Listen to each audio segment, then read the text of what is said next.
Sa darating na halalan, pipiliin ko mga matitino.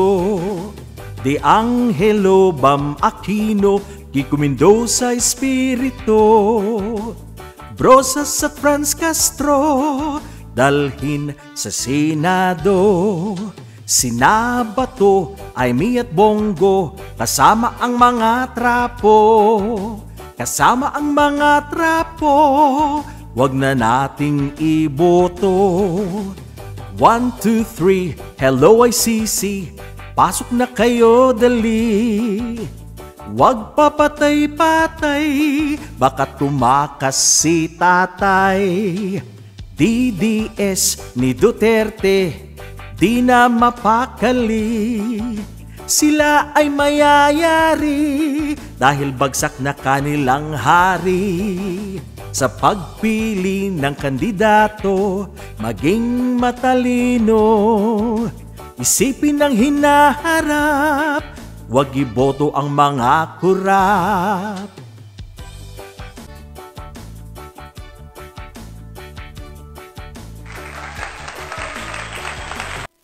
Good morning mga kababayan! Tayo po'y nagbabalik para sa isa na namang maikling talakayan. Alright mga kababayan, I hope that all is well wherever you may be mga kababayan ko. Ito po mga kababayan, actually ito po ay lumabas I think 2 to 3 days ago, pero hindi ko po natalakay. Ito po ay napakahalaga. And this has something to do with the upcoming election mga kababayan, dahil boboto po tayo ng mga senadores. Ito po ay napakahalaga na topic na dapat po nating pag-usapan.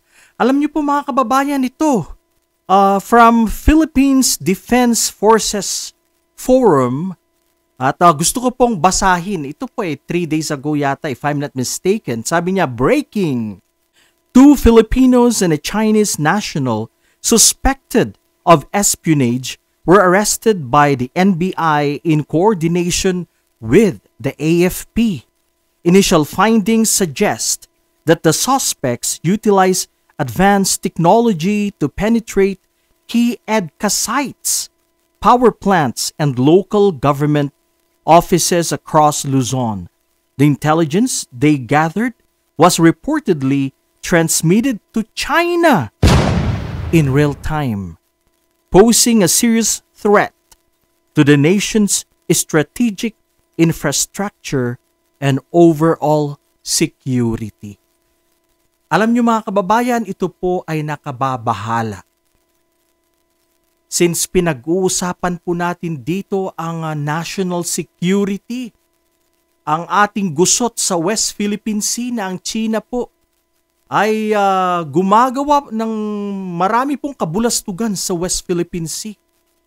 At andyan po ang kanilang malalaking barko na aali-aligid.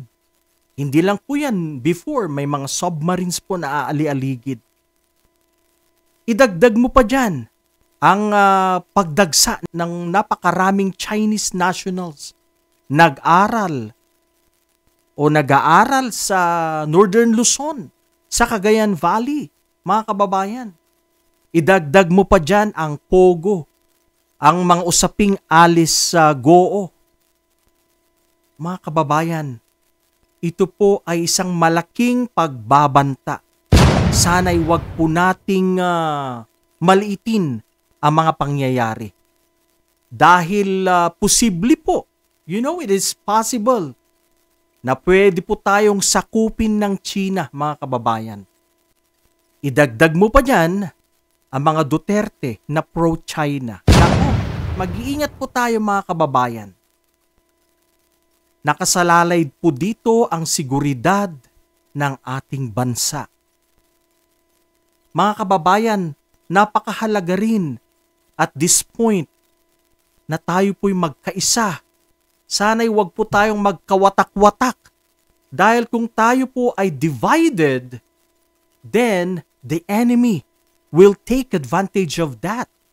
Kung tayo po ay hindi nagkakaisa, madali lang po nila tayong pasukin, lusubin, kung tayo po ay nagkakawatak-watak, mga kababayan. Sana maging wake-up call po ito sa lahat.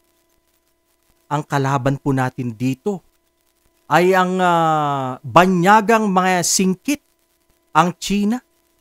Ang kalaban po natin dito ay mga taong pabor sa China. Kagaya po ng mga kababayan po nating makapili, mga traidor, pumapabor po sa China, mga kababayan.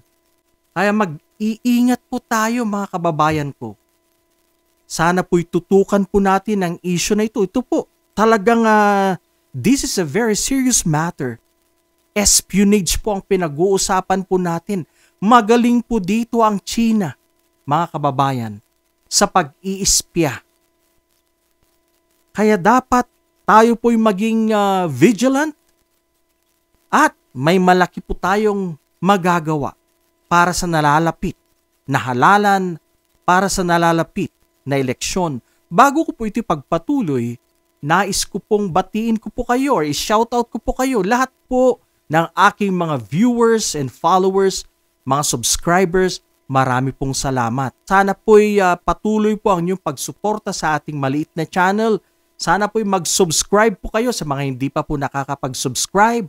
Paki-share po ang aking mga videos para po mapalaki po natin ang ating panawagan para po labanan ang mga Pilipinong traidor sa bayan, ang mga Pilipinong hindi tapat sa bansa. So shout out sa aking kaibigan na si Marie Kling sa Davao de Oro. Shout out kay Sir Leopoldo Bacol. Kumusta gayem kadagiti gagayem tayo ret dita Barna iti norte. Shout out po sa inyong lahat. Agyamanak ti suportayo kakabsat. Malaki po ang ating magagawa sa nalalapit na eleksyon. Since andyan po ang pagbabanta ng China, kailangan po na ang iboto po natin sa darating na eleksyon ay ang mga Pilipino, mga senador na kandidato na makabayan at hindi traidor sa bayan.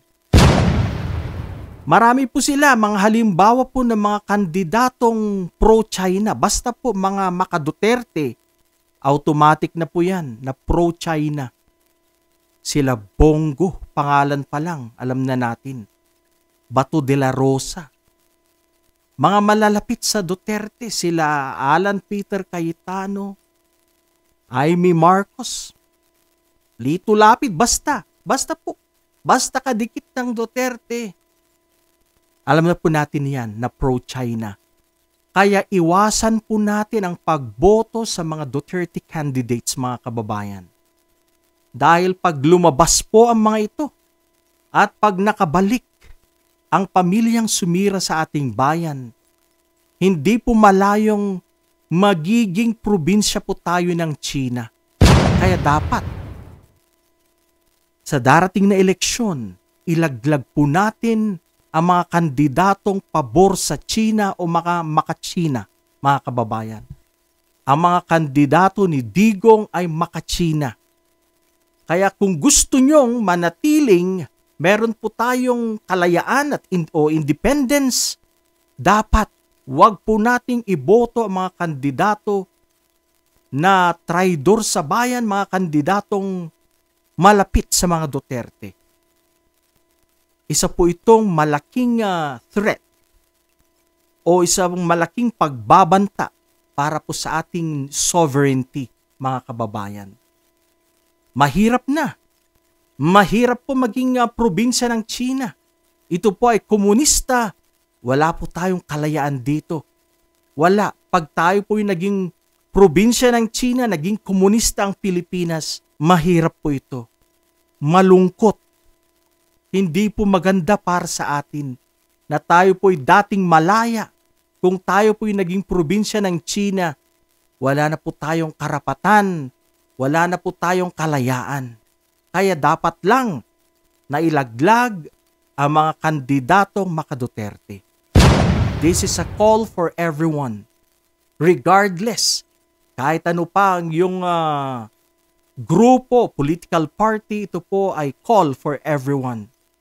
Dahil hindi po malayong sakupin, pasukin po tayo ng China. Mga kababayan, ito lang po muna ngayon.